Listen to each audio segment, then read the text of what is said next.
Mounting a TV on the ceiling or taking one with you while you're traveling isn't practical, and in those cases, a portable projector might be the answer. The question is a $400 projector just as good as an $800 one, and are lasers better than LEDs? Let's find out. In the first test, we'll see which projector has the brightest picture and the best contrast. Then we'll test their battery life. We'll also test picture quality on a purpose-built projector screen. Then we'll see which projector has the loudest and highest quality speakers. For gamers, we'll test input lag. And last, we'll look at built-in app compatibility and smart OS performance. With a street price of $399, the least expensive projector we'll be testing is the XGIMI Mogo Pro. The Mogo Pro has a 1080p resolution and is equipped with a 44.64 watt-hour battery that XGIMI claims will last 2.5 hours. We're going to test that. The Mogo Pro runs Android TV 9, has autofocus, 4-point keystone, HDMI and USB connectivity with audio out, and a standard Q20 tripod mount. The Mogo Pro is made out of plastic and metal construction and feels high quality. The Mogo Pro weighs in at 904 grams. The Mogo Pro is made in China. The most important feature of any projector is brightness, so in the first test I used the ANSI lumen standard to measure their actual brightness by taking a reading at 9 separate points on an all-white screen, averaging those measurements and multiplying by the screen size in square meters. In this test, the Mogo Pro had 236 measured ANSI lumens on full brightness, which is less than its advertised 300 lumens, and it only has 52 ANSI lumens on battery saver eco mode. Comparing the all-white screen to the all-black screen, the Mogo Pro has a contrast ratio of 513 to 1. The fan noise on the Mogo Pro was barely noticeable at 31.6 decibels. At a price of $450 is the Nebula Mars 2 Pro. The Mars 2 Pro has 720p resolution and a 48 watt-hour battery. The Mars 2 Pro is the oldest projector we'll be testing running Android 7.1.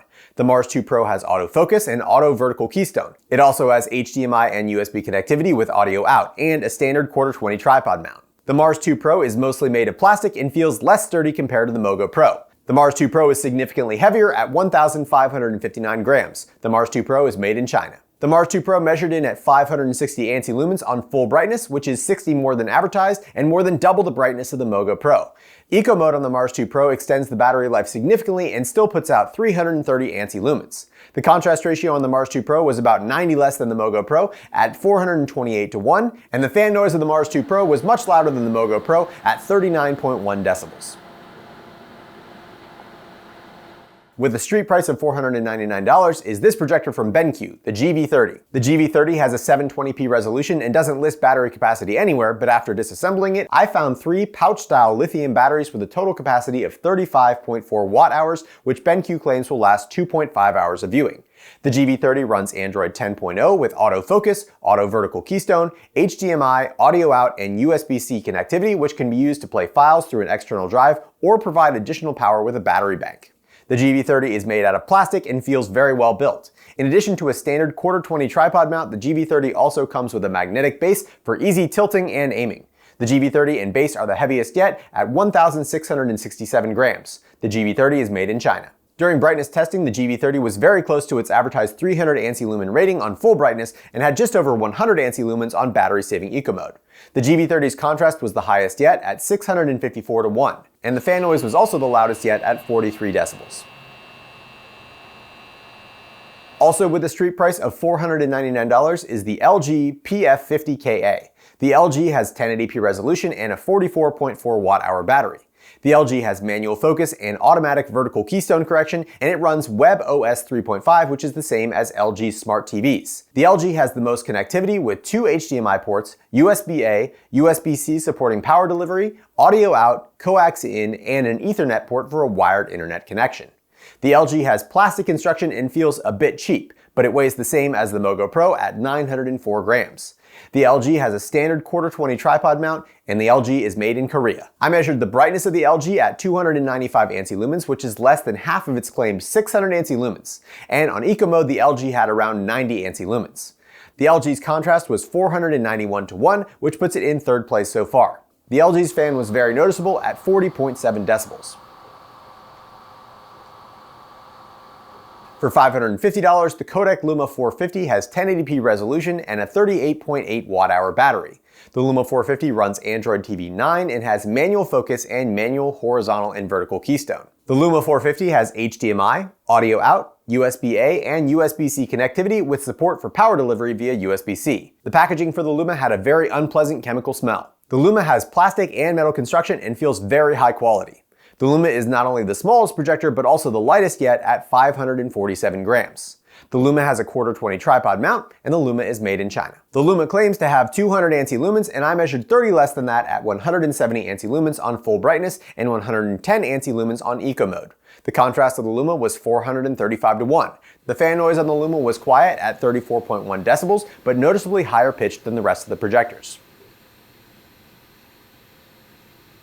For a street price of $599, the WiMAX Go Advanced has 1080p resolution and a 39 watt-hour battery. The WiMAX runs Android TV 9 and has autofocus and auto 4-point keystone. The WiMAX has HDMI, audio out, USB-A, and is powered by USB-C power delivery at 20 volts. The WiMAX is nearly all metal and looks and feels very premium, weighing in at 790 grams. The WiMAX doesn't have any on-device controls or mounting locations, and it only has a small collapsible kickstand for aiming. The WiMAX is made in China. Unlike the rest of the projectors so far that use LED light sources, the WiMAX Go Advanced uses a laser light source. In general, laser light sources are more efficient and higher brightness with greater color saturation. The WiMAX claims to have 600 ANSI-lumens, and I measured slightly above that at 607, putting it in first place for brightness. However, that high brightness is only achievable when plugged in, and when running on battery power, the WiMAX is limited to a max brightness of 302 ANSI-lumens. The WiMAX Go had the best contrast ratio so far at 790:1. The WiMAX Go was also very quiet at 35.2 decibels. The Samsung Freestyle has an MSRP of $900, but can now regularly be found for much more reasonable $499. For this video, I also purchased the $200 official battery base, bringing the total street price to $699. The Freestyle has 1080p resolution, and as I mentioned, does not come with a built-in battery, but the optional battery base has a capacity of 115.2 watt-hours, which is more than twice the capacity of the rest of the projectors. The Freestyle runs Samsung's Tizen OS and has autofocus and auto 4-point keystone. The Freestyle has limited connectivity with only a single USB-C port for power and an HDMI micro port. The Freestyle is made of plastic and metal with a silicone cover, and with the battery pack attached, the Freestyle is the largest and heaviest yet at 1,695 grams. The Freestyle has a convenient aiming solution built in, but no 1/4-20 tripod mount. However, the optional battery base does include a tripod mount. The Freestyle is made in Korea. Samsung doesn't specify the ANSI-lumens of the Freestyle and instead just lists a generic 550 lumens. In my measurements, the Freestyle had 256 ANSI-lumens, which indicates that the 550 ANSI-lumens on Samsung's website is something called LED lumens. The Freestyle doesn't have separate full brightness and battery saving modes. The Freestyle had the lowest contrast ratio yet at 410:1. The Freestyle's fan was also quite noticeable at 39.2 decibels. At a price of $719, the Nebula Capsule 3 is the newest projector in this video and has 1080p resolution and a 52 watt-hour battery. The Capsule 3 runs Android TV 11 and has automatic focus and automatic 4-point keystone. The Capsule 3 has a single HDMI, audio out, and is powered by USB-C power delivery at a variety of compatible voltages.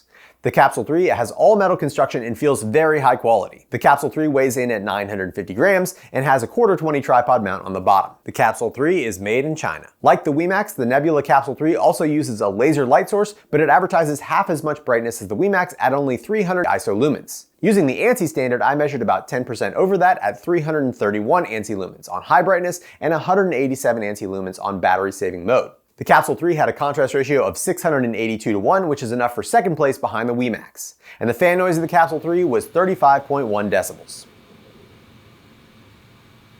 Last, the most expensive projector we'll be testing today is the $810 XGIMI Halo Plus. The Halo Plus has 1080p resolution and a 59.5 watt-hour battery.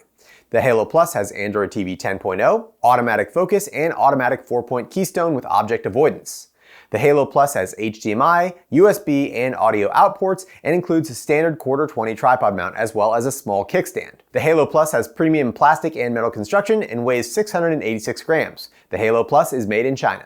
XGIMI claims that the Halo Plus has 900 ANSI lumens, but in my testing it was around 30% less than that at 665 ANSI lumens, which is still enough to take first place from the WiMAX. And like the WiMAX, this maximum brightness is only possible when plugged in. and the maximum brightness on battery mode was only 302 ANSI-lumens, while the brightness on battery saving mode was just 126 ANSI-lumens. The XGIMI had a contrast ratio of 495:1, which puts it right in the middle of the pack. And when plugged in, the Halo Plus had the quietest fan, measuring in at just 31.2 decibels, which is close to the noise floor of my testing room. So overall, the brightest projectors when plugged in were the XGIMI Halo Plus, the WiMAX Go Advanced, and the Nebula Mars 2 Pro. But in battery saving mode, the Halo Plus fell to the middle of the pack, and the Mars Pro, WiMAX Go, and Samsung Freestyle took the top 3 spots. But how much battery life can you expect from these projectors, and how much can they be extended by using battery saving mode? For this second test, I set up all the projectors streaming YouTube from their built-in YouTube app connected to my home Wi-Fi. The first test was on the maximum brightness that the projector would allow on battery power.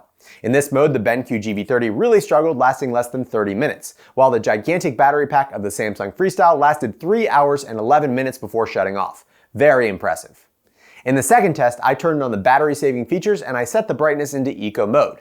In this test, all the projectors except the WiMAX Go and Nebula Capsule 3 made it to the 3-hour mark before turning off. The Kodak did have playback issues in battery saving mode, and the screen went black multiple times during testing. Each projector also had very different brightness during these tests, so I calculated something called the lumen minutes, where I multiplied the brightness displayed by the minutes of battery life achieved. On high brightness, this put the Nebula Mars 2 Pro on top with over 57,000 lumen minutes, followed by the Samsung Freestyle with 49,000 lumen minutes, and then the Nebula Capsule with 31,000 lumen minutes. On eco mode, the Nebula Mars 2 Pro was again in a league of its own with 61,000 lumen minutes compared to the second place Samsung Freestyle at 49,000 lumen minutes. And then after that was the WiMAX Go with only 29,000 lumen minutes. So for a purely battery-powered projector, the Nebula Mars 2 Pro was the clear winner, followed by the Samsung Freestyle in second. But it's also worth considering that the inclusion of USB-C ports enables the use of specific power delivery capable power banks to extend the battery life further for all the projectors except for the XGIMI Halo, XGIMI Mogo Pro, and the Nebula Mars 2 Pro. Next, let's look at image quality. For this test, I set up a side-by-side comparison with each projector generating a 55-inch picture on my 0.8 gain ambient light rejecting screen. A 1080p 60Hz signal was sent from an Amazon Fire TV Max through an HDMI splitter connected to each projector via HDMI. And I ranked their overall video quality from 1 to 5 by judging effective contrast, color accuracy, color saturation, and image clarity using the Dolby Atmos Nature's Fury test video. In each round, I picked a winner that I then used as a comparison for the next round. The first round was the XGIMI Mogo Pro on the left and the Nebula Mars 2 Pro on the right. The flickering on the Mars 2 Pro wasn't visible in person, but was caused by sending a 1080p signal to the 720p projector, resulting in a message saying that the resolution was not well supported. Either way, the Mogo Pro had significantly better contrast, color saturation, and clarity, moving it on to the next round versus the BenQ GV30 on the right, and this round was basically equal, with the Mogo Pro on the left having more saturated blues and the GV30 on the right having more saturated reds and more accurate whites. But I ultimately preferred the slightly better clarity from having a 1080p native resolution on the Mogo Pro versus 720p on the BenQ GV30. So in round 3, the Mogo Pro on the left went up against the LG PF50KA on the right, which had noticeably higher brightness, focus uniformity, contrast, and image clarity, easily moving it on to round 4. So in round 4, the LG on the right went up against the Samsung Freestyle on the left. And again, this was a very even round, with both projectors performing well with reasonably high contrast and clarity. The Freestyle image on the left was extremely saturated and had noticeably pumped green levels, which helped it appear brighter overall, but also made the image look unnatural. I'll be giving the LG and Samsung Freestyle equal scores for viewing experience, but I prefer the image from the LG, so it's going to move on to the next round. So that means in round 5, the Kodak Luma 450 on the left goes against the LG PF50KA on the right. And this round was not particularly close, with the Kodak doing the same green pump that the Samsung Freestyle did in the previous round, but still managing to appear dimmer than the LG even with the unnatural colors. This round easily went to the LG. Round 6 then put the WiMAX Go Advanced on the left and the LG PF50KA on the right. And this was the first time during this test that I was legitimately impressed by one of these projectors. The WiMAX Go Advanced was bright, crisp, and vibrant, showing excellent detail in both the highlights and the shadows while maintaining accurate colors and good black levels. The WiMAX Go Advanced was in a completely different league here and easily took the win. So round 7 put the two laser projectors against each other, the WiMAX Go Advanced on the left and the Nebula Capsule 3 on the right. And this round went about how you would expect it to, given that the projectors have extremely similar specs except for the Nebula Capsule 3 on the right being half as bright. I think that the Nebula Capsule 3 and the LG PF50KA have very similar overall picture quality, and that matchup would have been a fair fight, but as it stands, the WiMAX easily won this round. So for the last round, the WiiMAX on the left goes up against the XGIMI Halo Plus on the right. And this match was another toss-up with the WiiMAX having noticeably better black levels and color accuracy, but the Halo Plus had better saturation, shadow detail, contrast, and peak brightness. So the final scores for viewing experience put the WiiMAX Go Advance and XGIMI Halo on top with a total of 5 points, followed by the Nebula Capsule 3, Samsung Freestyle, and LG PF50KA with 4 points, then the BenQ GV30 and XGIMI Pro with 3 points, and the Nebula Mars 2 Pro and Kodak Luma in last with 2 points. Picture quality is only half the overall experience though, and unlike other projectors that are likely to be hooked up to a surround sound system, these portable projectors need their own high quality speakers.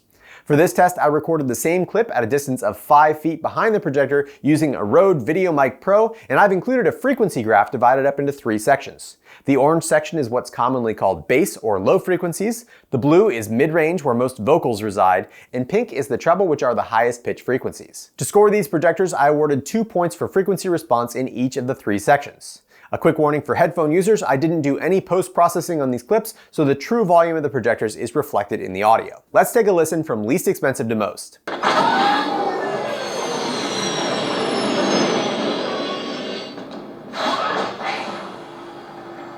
Julio, good to see you. You got something for us? From a new ally, a spy in the First Order. Spy.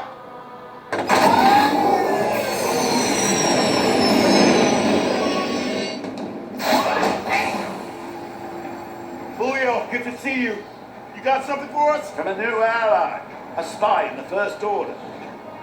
Spy.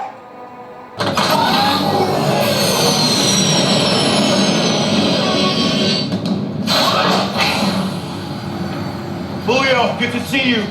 You got something for us? From a new ally, a spy in the First Order. Spy.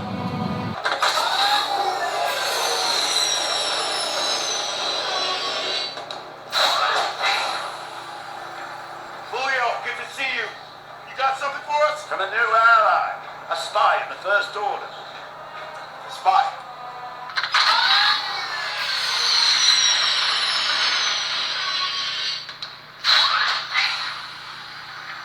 Julio, good to see you.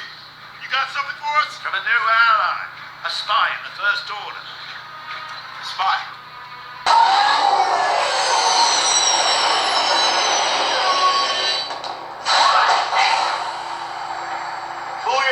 See you. You got something for us? From a new ally, a spy in the First Order. Spy.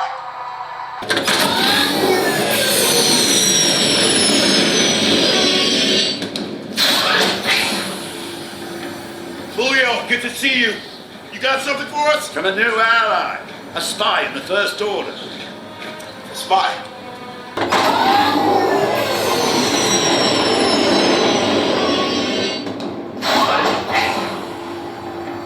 Julio, good to see you. You got something for us? From a new ally, a spy in the First Order. Spy.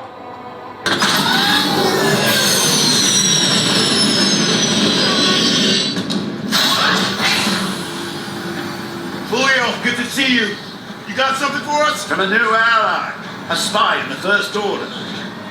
Spy. To my ear, the XGIMI Halo Plus was by far the best and was even through the full spectrum, earning it a full 6 possible points. The Nebula Capsule 3 was also very good, but was slightly mid-range heavy. The BenQ GV30 sounded very good as well, but lacked high-end even though it definitely had the strongest bass of all the projectors. The Samsung Freestyle also performed very well, but was a little light on the low end. You might have also noticed lip sync issues where the sound and image weren't quite lined up. This can happen due to video input lag, which is caused by a projector doing extra processing on an image, and input lag can cause big problems for gamers where you need the response to a button press to be as instantaneous as possible. I tested each projector using the industry standard Leobotter lag tester, which generates a flashing bar which is then measured by a photoresistor on the sending unit. All the input lag measurements were taken with a 1080p 60Hz signal, and if available, I used a specific gaming mode on the projector presets. The Nebula Capsule 3 came in first with an impressive 23 milliseconds of input lag, followed by the Halo Plus in gaming mode, which had 28 milliseconds. The BenQ GV30, Samsung Freestyle, and Mogo Pro were all in the mid-40s, and the LG was right around the acceptable limit at about 55 milliseconds. The Mars 2 Pro, WiiMAX Go Advance, and Kodak Luma all came in over 100 milliseconds and would not be acceptable for gaming. Last, I mentioned that these projectors all have smart OS features and apps, and normally I would advise people to not worry about the smart OS that comes on your TV or projector, but in the case of a portable projector, you want to minimize the number of dongles and wires that you need to carry around with you. So looking at the built-in apps on each projector, I tested mobile mirroring on Android and iOS, and I logged into and tested the premium services Netflix, Hulu, Disney Plus, and YouTube TV, and I rated their compatibility either 0, 1, or 2, with 0 being completely non-functional, 1 meaning functional with workarounds like using mouse mode or a phone app, and 2 meaning perfect compatibility as you would expect from an external streaming device like a Fire TV or an Apple TV. For app compatibility, the Samsung Freestyle earned a perfect score when all the apps were fully functional without any workarounds, although the onboard processor is underpowered, leading to laggy navigation and slow app loading times. In second was the BenQ GV30 with perfect compatibility for everything except for Netflix, which didn't work at all. The Halo Plus and Nebula Capsule 3 had at least some functionality in all the apps, but required some workarounds like mobile Netflix and the Airstream app for Apple AirPlay. So which portable projector is the best? That really depends on how you plan to use it. With an average ranking of 2.4, the XGME Halo is the clear winner with the best brightness, sound, and picture quality, and the lowest fan noise and input lag. But while you can use it on battery power, the Halo Plus performs best when plugged in. And if you're looking to project onto a ceiling, I'd also recommend picking up a miniature tripod like this one from Newer. For a fully wireless experience, the Samsung Freestyle with the battery base delivers good picture quality and sound with a perfect app compatibility, and it comes with a mounting and aiming solution built in. But with 1/3 the brightness of the XGME Halo Plus, you'll definitely be more limited in when and where you can project. If you can score a deal that includes the Freestyle and the battery base for under $600, I do think it is absolutely worth it. For business use to put in a laptop bag and project on the go, I really like the WeMax Go Advance, which combines a bright, sharp 1080p image with an ultra compact and sleek form factor. USB-C power means that you can use the same battery bank or charger for your projector and your laptop, so you have one less thing to put in your bag. I do wish the WeMax Go Advance had a tripod mount, but in a pinch, a mount designed for an iPad will do the trick. And last, if you're looking for portability on a budget, the Nebula Mars 2 Pro can frequently be found on sale for under $400 and has impressive battery life with over 3 hours of playback over Wi-Fi at 330 ANSI lumens. The Mars 2 Pro doesn't have the highest resolution or app compatibility, but for a relatively inexpensive travel projector and speaker, the value was hard to beat. Links to all the projectors tested in this video are down in the description, and if you appreciate the time, effort, and money that it takes me to make a video like this, I'd appreciate if you could use those links, since as an Amazon affiliate, I do earn a small commission on the sale at no cost to you. Thank you so much to my awesome patrons over at Patreon for your continued support on my channel, and if you're interested in supporting my channel, please check out the links down in the description. If you enjoyed this video, please hit that thumbs up button and consider subscribing. And as always, thanks for watching The Hookup.